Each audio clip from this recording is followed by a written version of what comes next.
Hello guys, welcome to Creative Projects. Today I am going to show you how to remove any object from image. First of all, click on Lasso tool and select the object which you want to remove from image.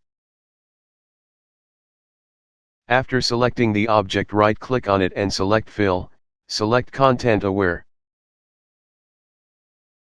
Mode Normal and Opacity 100%. And click on OK. It will automatically remove the object from image. Deselect the selection. As you can see, the object is removed from image perfectly. In second image, I want to remove this gentleman from image. So again, click on Lasso tool and select this gentleman. After selecting the object, right click on it and select Fill, select Content Aware. Mode Normal and Opacity 100%. And click on OK. As you can see, the object is removed from image perfectly.